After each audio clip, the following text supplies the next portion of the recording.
NCERT गणित कक्षा 6। पहला चैप्टर है अपनी संख्याओं की जानकारी और इस चैप्टर की प्रश्नावली 1.2 को हम लोग सॉल्व करेंगे। पहला प्रश्न है, किसी स्कूल में 4 दिन के लिए एक पुस्तक प्रदर्शनी आयोजित की गई। पहले, दूसरे, तीसरे और अंतिम दिन खिड़की पर क्रमशः 1094, 1812, 2050 और 2751 टिकट बेचे गए। इन 4 दिनों में बेचे गए टिकटों की कुल संख्या ज्ञात कीजिए। क्वेश्चन आप तभी सॉल्व कर पाएंगे जब आप क्वेश्चन की भाषा को समझेंगे। तो क्वेश्चन को आपको ध्यान से पढ़ना है और उसमें जो की पॉइंट्स हैं, जो मुख्य बिंदु हैं, उनको आपको देखना है। जैसे यहाँ पे पहले, दूसरे, तीसरे और अंतिम दिन खिड़की पर क्रमशः, यहाँ पे अगर क्रमशः है इसका मतलब ये पहला दिन, ये दूसरा दिन, ये तीसरे दिन और ये चौथे दिन बेचे गए टिकटों की संख्या है। इसने पूछा है 4 दिनों में बेचे गए टिकटों की कुल संख्या कितनी है, कुल संख्या कितनी है। तो यहाँ पे अगर मैं पहले दिन की बात करूं तो यहाँ पे लिख देते हैं पहले दिन बेचे गए टिकटों की संख्या बराबर कितनी है, 1094। इसी तरीके से दूसरे दिन बेचे गए टिकटों की संख्या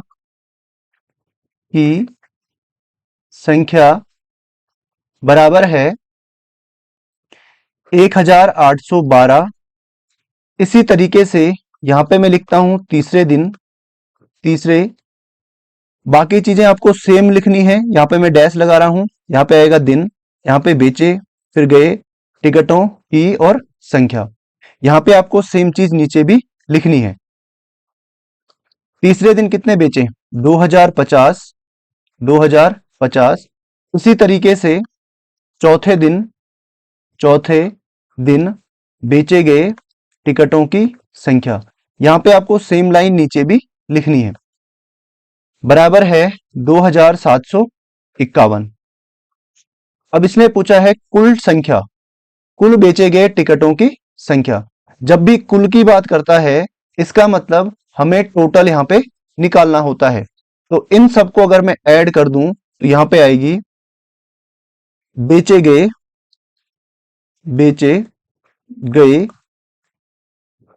कुल टिकटों की संख्या बराबर, इसको हम जोड़ देंगे, 4 और 2 6 और 1 7, 5 और 5 10 और 1 11 और 9 11 और 9 20, हासिल 2, 9 और 8 17। इसके बाद हासिल यहाँ पे जोड़ देते हैं 3 और 2 5 और 1 6 और 1 7। तो 7707 बेचे गए टिकटों की कुल संख्या है। दूसरा प्रश्न है, शेखर एक प्रसिद्ध क्रिकेट खिलाड़ी है। वह टेस्ट मैचों में अब तक 6980 रन बना चुका है। वह 10,000 रन पूरे करना चाहता है, उसे कितने और रनों की आवश्यकता है। क्वेश्चन को आपको ध्यान से पढ़ना है। एक टेस्ट खिलाड़ी है, एक क्रिकेट खिलाड़ी है शेखर, ठीक है। उसमें अभी तक इतने रन बना लिए हैं और इतने रन वो बनाना चाहता है।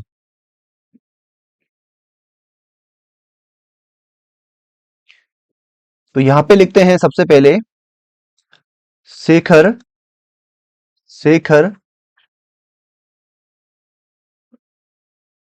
रन बनाना चाहता है, रन बनाना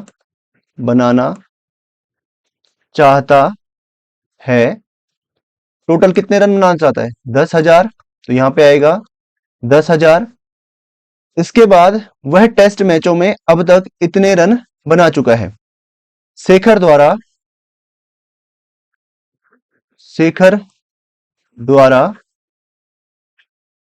अब तक बनाए गए रन बराबर कितने हैं? 6980। ठीक है। अब यहां पे इसने पूछा है उसे कितने और रनों की आवश्यकता होगी। बनाना चाहता है वो 10,000, उसने बनाए हैं 6980, तो उसे रनों की आवश्यकता कितनी पड़ेगी अगर हम इन दोनों का अंतर निकाल दें? रनों की आवश्यकता, रनों की आवश्यकता या इनका हम निकालेंगे अंतर। अंतर यानी अंतर में हम क्या करते हैं, घटाते हैं, जो बड़ी संख्या होती है उसमें से छोटी संख्या घटा देते हैं। तो यहां पे अगर मैं इसको माइनस कर दूं या घटा दूं तो 0 में से 0, 10 में से 8 गया 2, यहाँ पे 9 बचेगा, 9 में से 9 गया 0, यहाँ पे बचेगा 9, 9 में से 6 गया 3। तो 3020 रनों की आवश्यकता उसको होगी। तो यहां पे आप लिख भी सकते हैं शेखर को, अतः यहां पे ऐसे करके लिख सकते हैं लास्ट में, अतः शेखर को 10,000 रन पूरे करने के लिए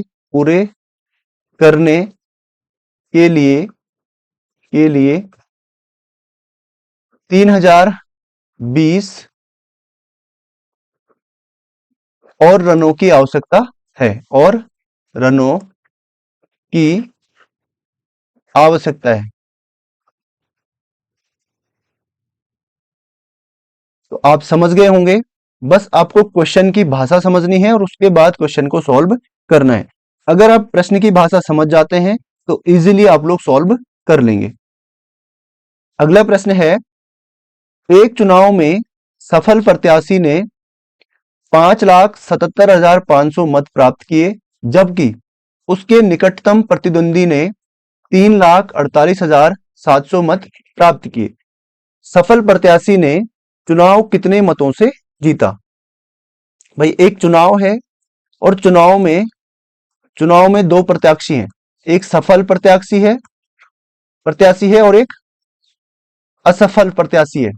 असफल प्रत्याशी है।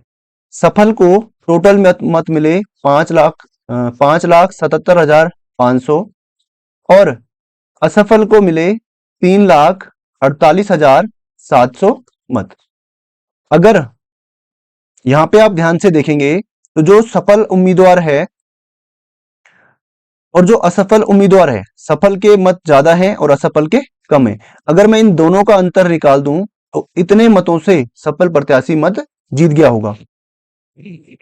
तो यहां पे लिखते हैं सफल प्रत्याशी को प्राप्त मत यानी वोट, जो हम वोट देते हैं चुनाव में। सफल, एक सेकेंड, सफल प्रत्याशी को प्राप्त मतों की संख्या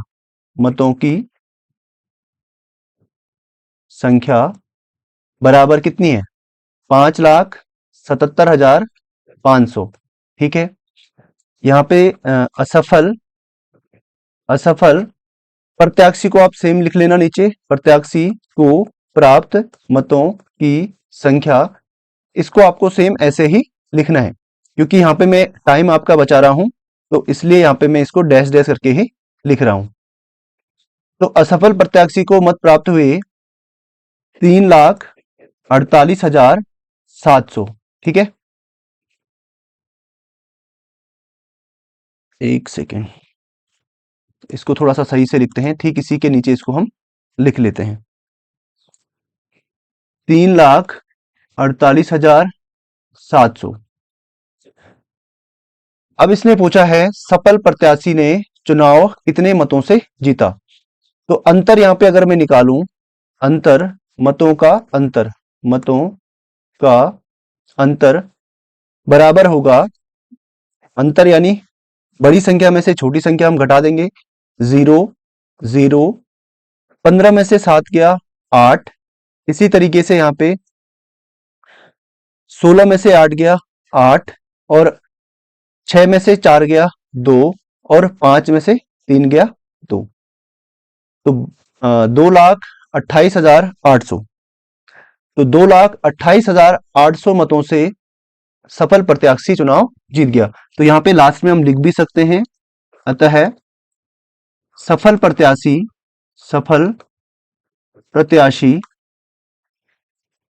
ने 2,28,800 मतों से चुनाव जीता। ठीक हो गया। अगला प्रश्न नंबर 4। कीर्ति बुक स्टोर ने जून के प्रथम सप्ताह में कितने रुपए की पुस्तकें बेची? जून के प्रथम सप्ताह में इतने रुपए की या इतने मूल्य की पुस्तकें बेची। इसी माह के दूसरे सप्ताह में 4,768 मूल्य की पुस्तकें बेची। दोनों सप्ताहों में कुल मिलाकर कितनी बिक्री हुई?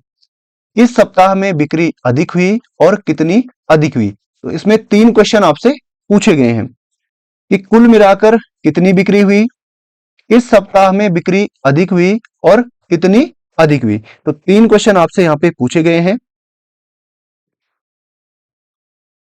अगर हम पहले क्वेश्चन की ओर चलें, इसने पूछा है दोनों सप्ताहों में कुल मिलाकर कितनी बिक्री हुई। तो यहां पे लिखते हैं प्रथम सप्ताह में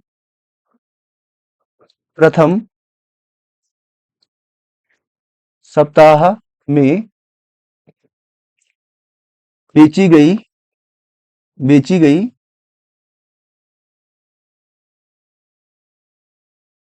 गई पुस्तकों का मूल्य बराबर आपका है 2,85,891।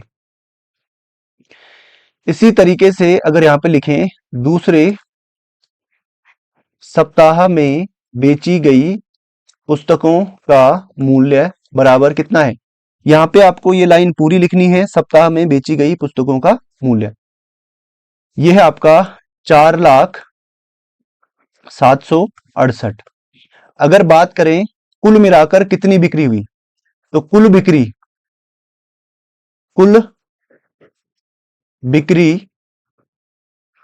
हुई, जहां पे कुल की बात करता है तो हमें ऐड करना होता है यानी जोड़ना होता है। तो यहां पे जोड़ देते हैं 8 और 1 9, 9 और 6 15, 7 और 8 15 और 1 16, 5 और 1 हासिल 6, 8 को 8 और 4 और 2 6।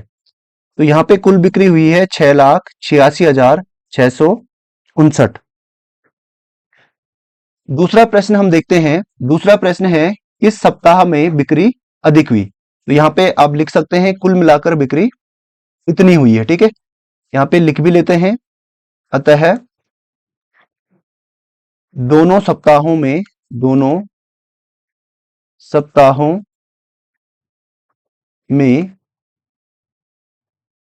कुल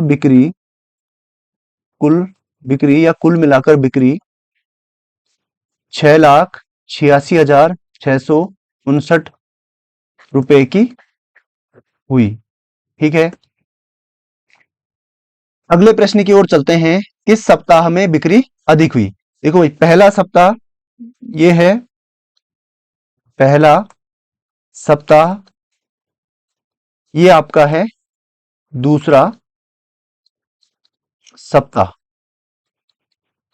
पहले सप्ताह की बिक्री है 2,85,891 और दूसरे सप्ताह की बिक्री है 4,768। तो यहां पे आप सीधा सीधा देखेंगे कि 4,768 बड़ा है, इसका मतलब यहां पे आप लिख सकते हैं दूसरे सप्ताह में अधिक बिक्री हुई। ठीक है, तो 2 क्वेश्चंस का आंसर यहां पे आपको मिल गया है। इसके बाद तीसरे क्वेश्चन की ओर हम चलते हैं। इसने पूछा है कितनी अधिक हुई। भाई बिक्री तो अधिक हुई दूसरे सप्ताह में, और इसने पूछा है कितनी अधिक हुई। तो यहां पे लिखते हैं दूसरे सप्ताह की बिक्री, दूसरे सप्ताह की बिक्री बराबर कितनी है? 4,768। पहले सप्ताह की बिक्री, पहले सप्ताह की बिक्री बराबर कितनी है? 2,85,891।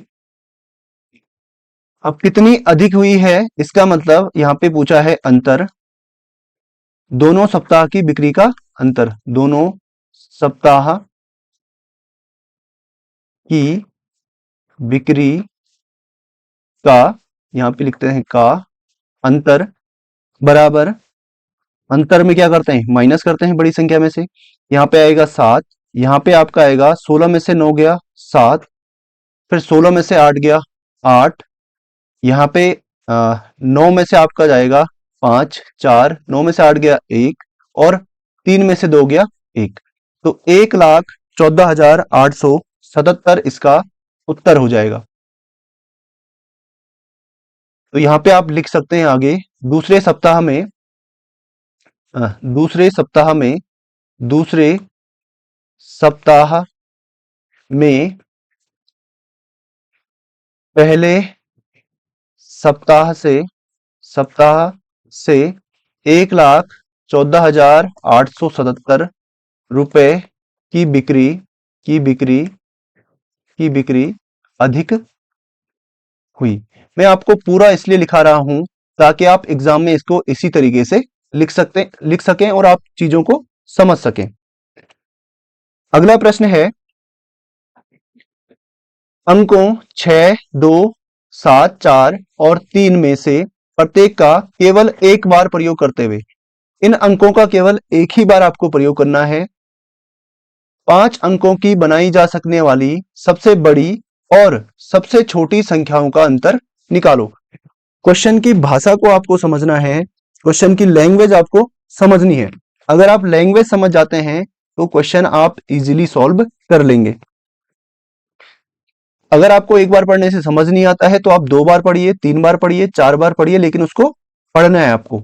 जब तक आप पढ़ेंगे नहीं तो आपको समझ में नहीं आएगा। तो यहाँ पे आपको 5 अंक दे रखे हैं, प्रत्येक का एक ही बार प्रयोग करना है और 5 अंकों की सबसे बड़ी और 5 अंकों की सबसे छोटी संख्या आपको बनानी है। तो अंकों अंकों 6, 2, 7, 4, 3 से बनी सबसे बड़ी संख्या, सबसे बड़ी संख्या बराबर क्या होगी? आप भी साथ साथ में बता सकते हैं। सबसे बड़ा अंक कौन सा है? 7। सबसे पहले इसको लिखेंगे, फिर उसके बाद क्या है? 6, फिर उसके बाद क्या है? 4, फिर उसके बाद है 3, फिर उसके बाद है 2। तो सबसे बड़ी संख्या आपकी बनी है 76,432। अब इसी तरीके से अंकों अंकों 6, 2, 7, 4, 3 से बनी सबसे छोटी संख्या बराबर होगी, सबसे छोटा अंक सबसे आगे लिखेंगे 2, फिर 3, फिर 4, फिर 6 और फिर 7। सबसे बड़ा अंक सबसे लास्ट में। तो दोनों संख्याएं हमने बना ली हैं, सबसे बड़ी संख्या और सबसे छोटी संख्या। इसमें पूछा है अंतर, तो अंतर हमें निकालना है। अंतर बराबर होगा, अंतर यानी माइनस करेंगे, इसमें से इसको घटा देंगे। तो 12 में से 7 गया 5, 12 में से 6 गया 6, 13 में से 4 गया 9, और इसी तरीके से यहाँ पे 5 में से 3 गया 2, और यहाँ आपका बचा है 7, 7 में से 2 गया 5, 52,965 होगा। इन अंकों से लास्ट में हम लिख भी सकते हैं, अतः अंकों अंकों 6, 2, 7, 4 और 3 से बनी बनी सबसे बड़ी और सबसे छोटी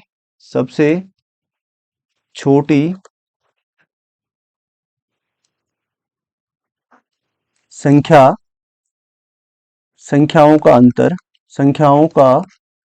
अंतर 52,965 है। प्रश्न संख्या 6। एक मशीन औसतन एक दिन में 2,825 पेज बनाती है। जनवरी 2006 में उस मशीन ने कितने पेज बनाए? आपको पता होगा जनवरी माह कितने दिन का होता है? 31 दिन का। तो जनवरी माह में टोटल कितने दिन होते हैं? 31। एक दिन में बनाए गए पेचों की संख्या यहां पे लिखते हैं मशीन द्वारा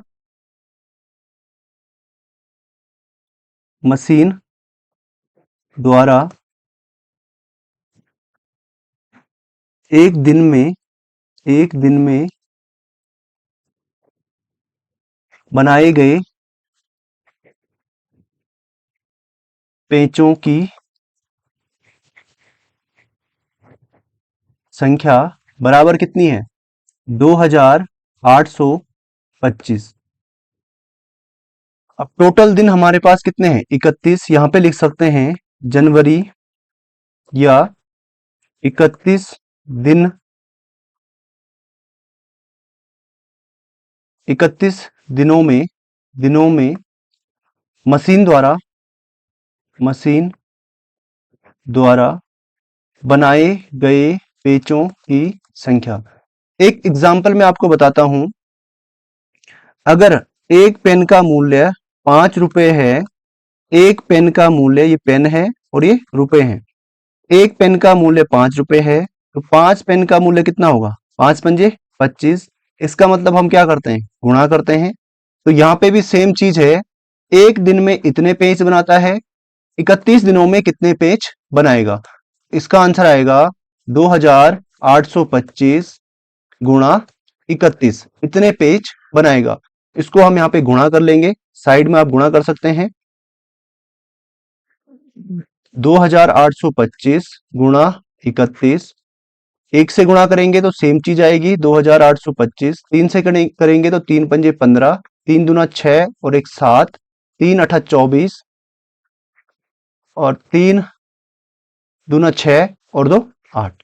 तो यहाँ पे अगर ऐड कर दें तो 5 7 8 और 7 15, 4 2 6 और 1 7 और यहाँ पे आएगा 8। तो 87,575, तो टोटल 87,575 पेज जनवरी 2006 में मशीन बनाएगी। तो यहां पे आप लिख सकते हैं लास्ट में अतः जनवरी 2006 में मशीन ने 87,575 पेज बनाए। अगला प्रश्न है, प्रश्न को आपको ध्यान से पढ़ना है और उसके बाद ही उसको सॉल्व करना है। एक व्यापारी के पास कितने रुपए थे? 78,592 रुपए थे। उसने 40 रेडियो खरीदने का ऑर्डर दिया तथा प्रत्येक रेडियो का मूल्य, प्रत्येक यानी एक रेडियो का मूल्य 1,200 रुपए था। इस खरीदारी के बाद उसके पास कितनी धनराशि शेष रह गई? तो यहां पे आप देखेंगे, सबसे पहले हम यहां से सॉल्व करेंगे। एक रेडियो का मूल्य इतना है,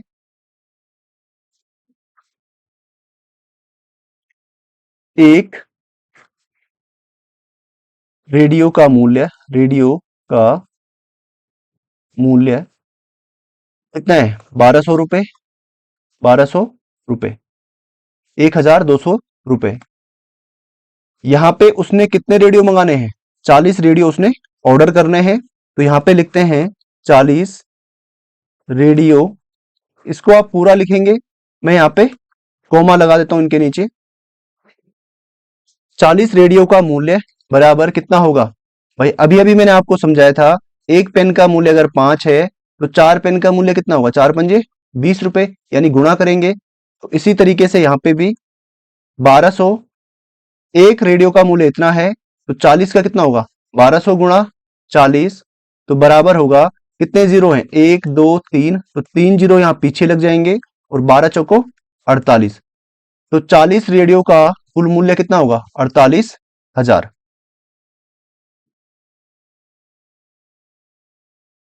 अब यहां पे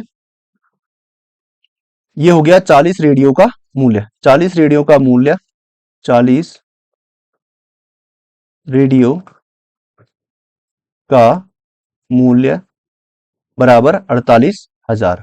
ठीक हो गया।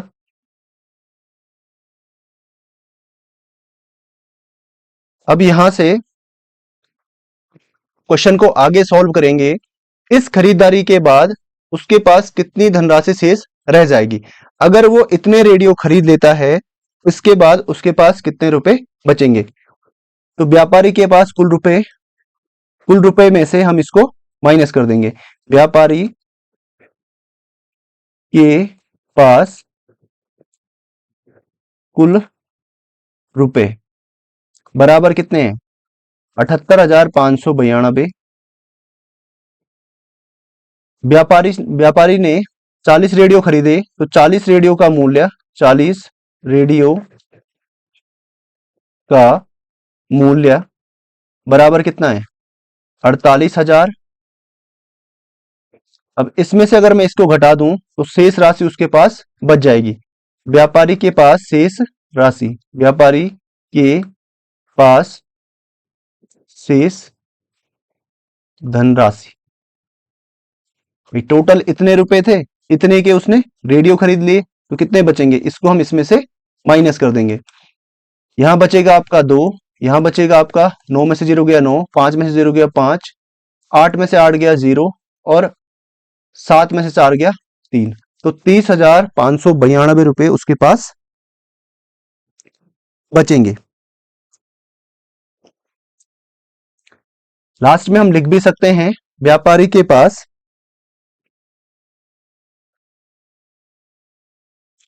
व्यापारी के पास व्यापारी के पास खरीदारी के बाद खरीदारी के बाद शेष धनराशि बराबर शेष धनराशि 30,592 रुपए रह जाएगी। इस तरीके से आप इसको लिख सकते हैं। प्रश्न संख्या 8, एक विद्यार्थी ने 7,236 को 56 के स्थान पर 65 से गुणा कर दिया। उसका उत्तर सही उत्तर से कितना अधिक था। संकेत दोनों गुणा करना आवश्यक नहीं है। पहला हम क्या कर सकते हैं, विद्यार्थी ने अगर 56 से गुणा किया, 56 से अगर गुणा करता है 56 से, तो यहां पे आंसर आएगा 7,236 गुणा 56। तो इनको अगर हम गुणा करेंगे, 6 छक्का 36, 6 3 18 और 3 21, 6 दूनी 12 और 2 14, 6 7 42 और 1 43। इसी तरीके से 5 छक्का 30, 5 3 15 और 3 18, 5 दूनी 10 और 1 11, 5 7 35 और 1 36। इसको ऐड करेंगे, 1 6 1 8 और 4 12, 3 और 1 4, 4 और 1 5 हासिल, 6 4 10 को 0, 3 और 1 4, इतना यहाँ पे आएगा। इसके बाद 56 से गुणा करना था और गुणा कितने से किया उसने, 7,236 को उसने गुणा किया 65 से, उसने गुणा किया 65 से, तो गुणा कर देंगे इसको, 5 छक्का 30, 5 3 15 को 5 3 15 और 3 18, 5 दूनी 10 और 1 11, 5 7 35 और 1 36। फिर 6 से करेंगे, 6 छक्का 36, 6 3 18 और 3 21, 6 दूनी 12, 12 और 2 14, 6 7 42 और 1 43। इनको ऐड करेंगे, 0 8 और 6 14, 2 और 1 3, 6 4 10, 3 और 3 6 और 1 7 और यहाँ पे 4, तो ये आपका होगा गलत उत्तर, गलत उत्तर, क्योंकि गुणा किससे करना था? 56 से। ये आपका होगा सही उत्तर, सही उत्तर। अब इसने पूछा है उसका सही उत्तर, उसका उत्तर सही उत्तर से कितना अधिक है, जो गलत उत्तर है वो सही उत्तर से कितना अधिक है। तो इन दोनों का अंतर हम निकालेंगे। 47,000 4,70,340 में से माइनस करेंगे 4,05,216। इसको अगर हम घटाएंगे तो यहाँ पे 10 में से 6 गया 4, यहाँ पे आपका बचेगा 3 में से 1 गया 2, यहाँ पे आपका बचेगा 0, सॉरी 1 बचेगा, यहाँ पे आपका बचेगा 1, 1, यहाँ पे आपका बचेगा 10 में से 5 गया 5, यहाँ पे 6 और यहाँ पे 0। तो यहाँ पे 65,124 इनका जो अंतर है यही इसका उत्तर होगा। तो इतना अधिक उसका उत्तर था। इसने कहा है कि दोनों गुणा करना आवश्यक नहीं है। जो हमने ये गुणा किए हैं ये दोनों गुणा करना आवश्यक नहीं है, इसने संकेत भी दिया है। ठीक है, तो ये बेसिक तरीका है, अगर आपको नहीं आ रहा है तो आप ऐसे कर सकते हैं। बाकी इसने संकेत दे रखा है कि दोनों गुणा करना आवश्यक नहीं है। तो इस स्थिति में हम क्या करेंगे, 56 और 65, भाई गुणा करना था 56 से, गुणा कर दिया 65 से, इन दोनों का अंतर हम लोग निकाल लेंगे। तो इन दोनों का अंतर आएगा 65 में से अगर मैं 56 माइनस कर दूं तो यहाँ पे आएगा 9। इनका अंतर कितना है? अंतर है 9। तो उत्तर में भी जो अंतर होगा, उत्तर में अंतर कितना आएगा? 9 से इसको गुणा करेंगे। ठीक है, 7,236 को गुणा कर देंगे अंतर 9 से, 9 छक्का 54, 9 तिया 27, 27 और 5 32, 9 दूनी 18, 18 और 3 21, 9 सत्ता 63, 63 और 2 65। तो 65,124 इसका सही उत्तर हो जाएगा। तो यहां पे हम लिख भी सकते हैं अतः, अतः उसका उत्तर, उसका उत्तर सही उत्तर से, सही उत्तर से, सही उत्तर से 65,124 24 अधिक था। तो इस तरीके से हम इसको कर सकते हैं। वैसे आंसर आपको इस तरीके से ही निकालना है, क्योंकि इसने कहा है दोनों गुणा करना आवश्यक नहीं है। प्रश्न संख्या 9। इस प्रश्न को सॉल्व करने से पहले कुछ चीजें हम याद कर लेते हैं। 1 सेंटीमीटर बराबर होता है 10 मिलीमीटर, 10 मिलीमीटर। इसको आप हिंदी में भी लिख सकते हैं पूरा पूरा, सेंटीमीटर और मिलीमीटर। यहां पे मैं शॉर्टकट में लिख रहा हूं ताकि थोड़ा सा टाइम आपका बचेगा। 1 सेंटीमीटर बराबर 10 मिलीमीटर, 1 मीटर बराबर होता है 100 सेंटीमीटर के, 1 किलोमीटर बराबर होता है 1000 मीटर के।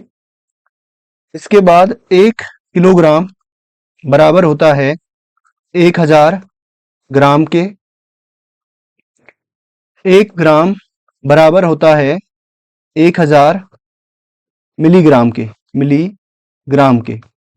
इसी तरीके से 1 लीटर, 1 लीटर बराबर होता है 1000 मिलीलीटर यानी ml के, 1000 ml के।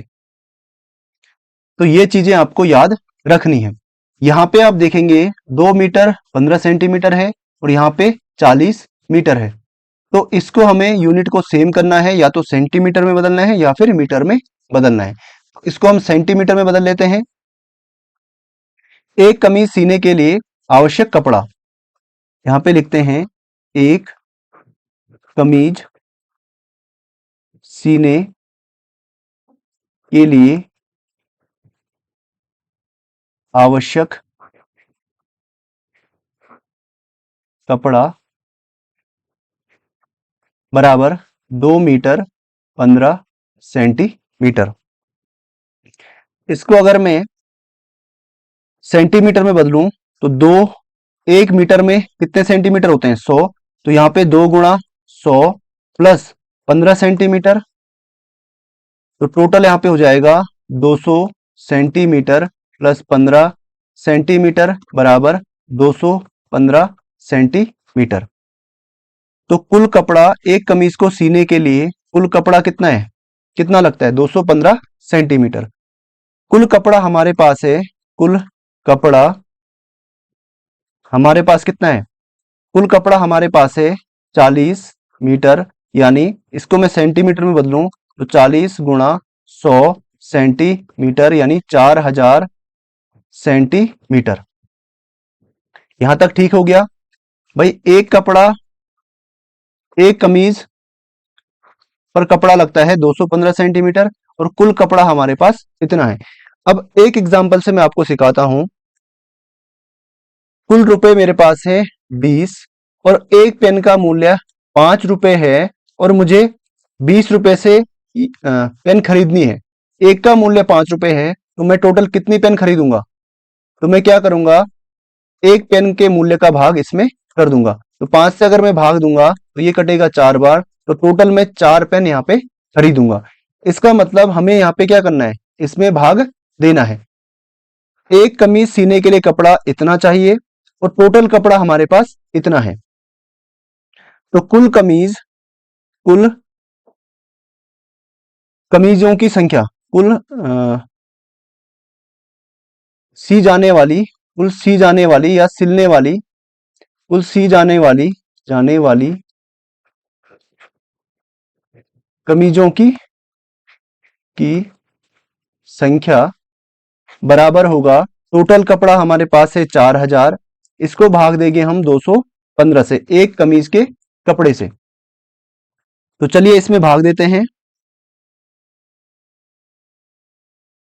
4000 भागा 215,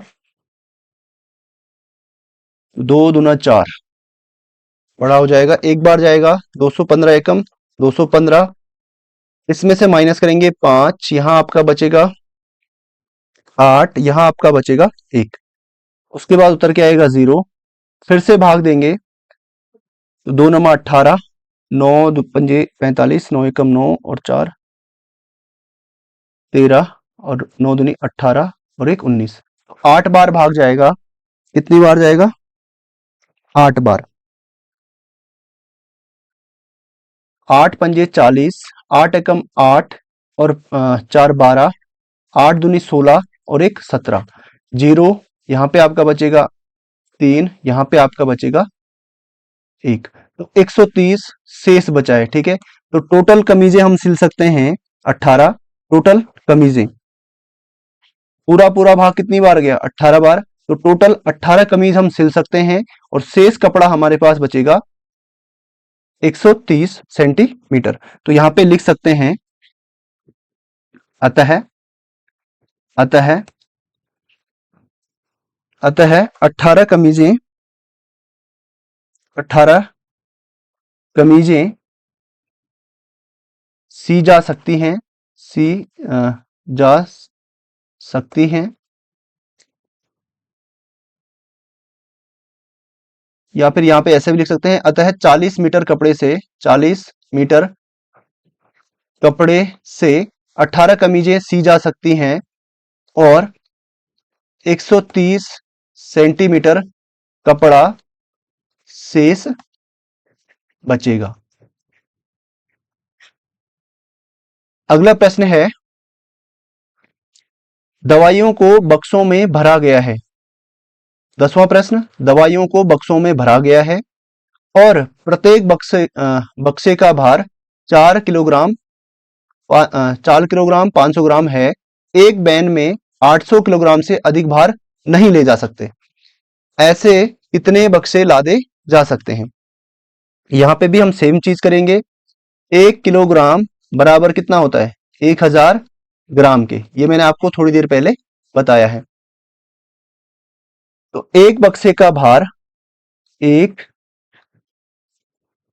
बक्से का भार कितना है, 4 केजी, 4 किलोग्राम 500 ग्राम है। ठीक है, इसको अगर मैं ग्राम में बदलूं, सबको ग्राम में बदलेंगे तो 1 किलो यानी 1000 ग्राम, तो यहाँ पे आएगा 1000 ग्राम प्लस 500 ग्राम, तो ये आपका हो जाएगा 4000 प्लस 500 यानी 4500 ग्राम। तो टोटल इतना भार एक बक्से में, एक बक्से का इतना भार है। और एक वैन है, एक गाड़ी है जिसमें 800 किलोग्राम से अधिक भार नहीं लेके जा सकते हैं। एक वैन में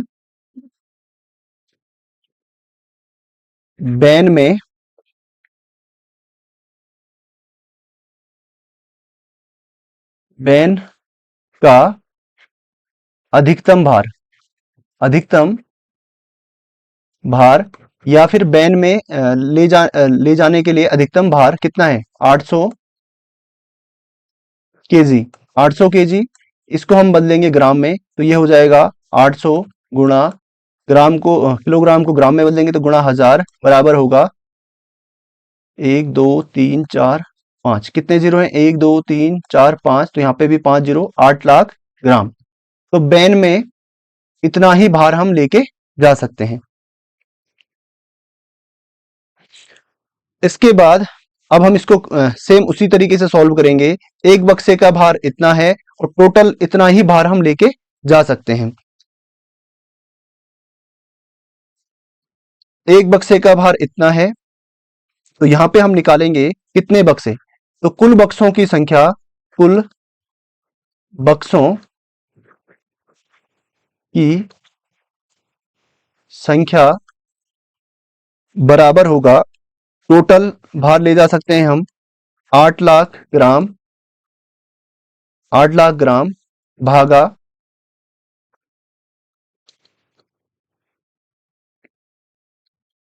भागा एक बक्से का भार है 4500 ग्राम। तो इससे इसको डिवाइड करेंगे, 4500 से भाग करेंगे 8 लाख को। 45 दूनी 90, तो एक ही बार जाएगा, यहाँ पे एक बार देंगे, जीरो को जीरो, जीरो को जीरो, 5 और 4, यहाँ पे आपका आएगा 0 0, 10 में से 5 गया 5, यहाँ पे आपका आएगा 7 में से 4 गया 3, उतर के आएगा 0। फिर से भाग देते हैं, 8 पंजे 40, 8 चौको 32, 4 36, 7 बार जाएगा,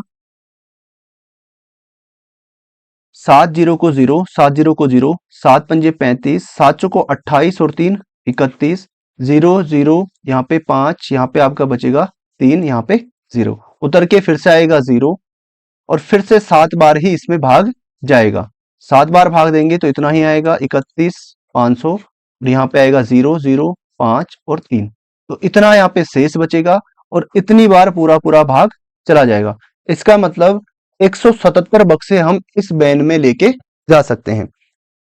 अतः अतः वैन में कुल 177 बक्से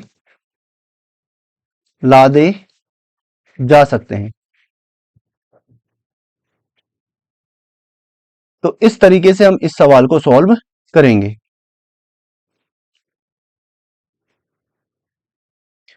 एक स्कूल और किसी विद्यार्थी के घर के बीच की दूरी 1 किलोमीटर 875 मीटर है।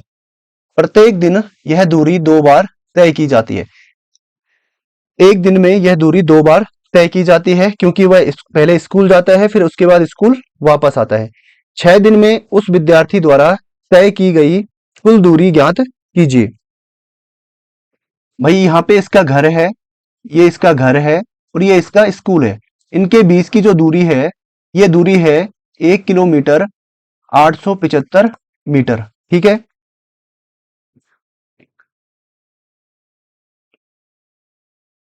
विद्यार्थी के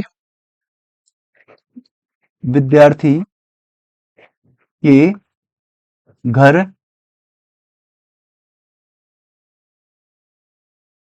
व स्कूल के बीच की दूरी बराबर है 1 किलोमीटर 875 मीटर। आपको पता ही है, अभी अभी मैंने आपको बताया था 1 किलोमीटर बराबर होता है 1000 मीटर के। तो यहाँ पे हम इसको कन्वर्ट करेंगे, 1 किलोमीटर को हम लिखेंगे 1 × 1000 मीटर प्लस 875 मीटर। तो ये आपका हो जाएगा 1875 मीटर। तो स्कूल और घर के बीच की कुल दूरी कितनी है? इतनी। एक दिन में तय की गई दूरी, एक दिन में वो 2 बार स्कूल जाता है, घर व स्कूल के बीच की दूरी इतनी है, 2 बार तय करता है। एक दिन में, एक दिन में तय की गई दूरी बराबर कितनी है? 1875। ये तो एक तरफ की दूरी है। एक दिन में वो 2 बार तय करता है। कितनी बार तय करता है? 2 बार। तो गुणा कर देंगे 2 से, बराबर आएगा 2 पंजे 10, 2 सत्ता 14 और 1 15, 2 अठा 16 और 1 17, 2 एकम 2 और 1 3 मीटर। 3750 मीटर। एक दिन में तय की गई दूरी कितनी है? इतनी है। तो वो कितने दिन? 6 दिन में उस विद्यार्थी द्वारा तय की गई दूरी। ये एक दिन की है, तो 6 दिन में तय की गई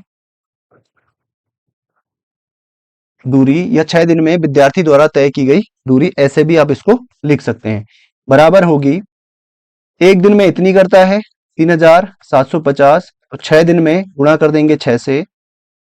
तो जैसे ही 6 से गुणा करेंगे, 6 जीरो को 0, 6 पंजे 30, 6 सत्ता 42 और 3 45, 6 3 18 और 4 22, 22,500 मीटर। कुल दूरी इतनी वो तय करेगा। अगर हम इसको किलोमीटर में बदलें, इससे हम इसको बदल सकते हैं। 1 किलोमीटर बराबर होता है 1000 मीटर के। अब अगर मैं इसको उल्टा लिखूं तो ये होगा 1000 मीटर बराबर 1 किलोमीटर। यहां से अगर मैं 1 मीटर बराबर निकालूं तो ये यहां गुणा में है, उधर जाएगा भाग में, 1/1000 किलोमीटर। लेकिन मेरे पास टोटल इतने मीटर हैं, 1 मीटर बराबर इतना है, तो 22,500 मीटर बराबर होगा 1/1000 गुणा 22,500 किलोमीटर। तो इसको भाग देंगे, 1 जीरो से 1 जीरो कट गया, 1 जीरो से 1 जीरो कट गया। 10 से अगर मैं इसको भाग दूं, तो 10 से जब हम इसको भाग देंगे तो यहाँ पे 1 जीरो है, तो 2 अंकों से पहले, 1 अंक से पहले दशमलव यहाँ पे लग जाएगा। तो 22.5 किलोमीटर हम इसको लिख सकते हैं, या फिर 22 किलोमीटर और 500 मीटर भी हम इसको लिख सकते हैं। ये कैसे लिखेंगे? इसको हम इस तरीके से भी कर सकते हैं। 1000 से डिवाइड करेंगे हम 22,500 को, 2 बार जाएगा 2000, यहाँ पे बचेगा 250, उधर के आएगा 0, फिर से 2 बार, फिर यहाँ पे आएगा 0 0, यहाँ पे 0 है और यहाँ पे बचेगा 5। तो 22 तो पूरा पूरा गया, यानी 22 किलोमीटर, 22 किलोमीटर, और 500 मीटर यहाँ पे शेष बच गया है। इसका सही उत्तर हो जाएगा 22 किलोमीटर 500 मीटर। तो 6 दिन में वो इतनी दूरी तय करेगा। लास्ट में आप लिख सकते हैं, अतः विद्यार्थी विद्यार्थी 6 दिन में 22 किलोमीटर 500 मीटर की दूरी तय करेगा। लास्ट प्रश्न इस प्रश्नावली का, 12वां प्रश्न। एक बर्तन में 4 लीटर 500 मिलीलीटर दही है। 25 मिलीलीटर धारिता वाले कितने गिलासों में इसे भरा जा सकता है? फिर से हमें इसे मिलीलीटर में कन्वर्ट करना है। 1 लीटर बराबर होता है 1000 मिलीलीटर के। ठीक है, तो एक बर्तन में इतनी दही है। बर्तन में दही बराबर 40 लीटर 500 मिलीलीटर। इसको मैं लिख सकता हूं 4 लीटर है, 4 गुणा 1000 लीटर प्लस 500 मिलीलीटर।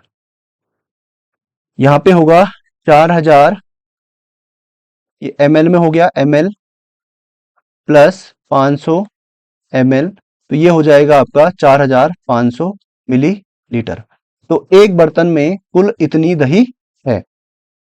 25 मिली धारिता वाले कितने गिलासों में इसे भरा जा सकता है? भाई एक गिलास की धारिता, एक गिलास में, एक गिलास की धारिता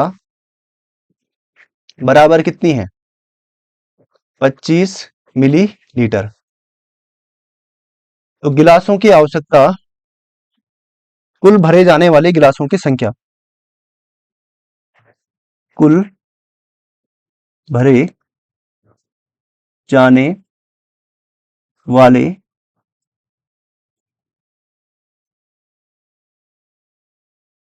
गिलासों की संख्या बराबर क्या होगी?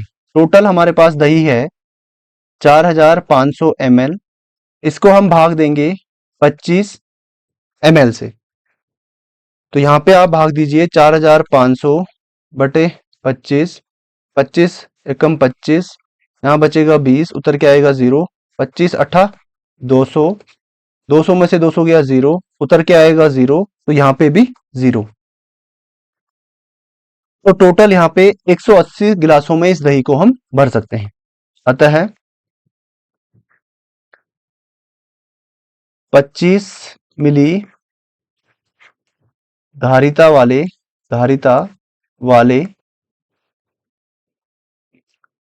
180 गिलासों 180 गिलासों में दही को भरा जा सकता है।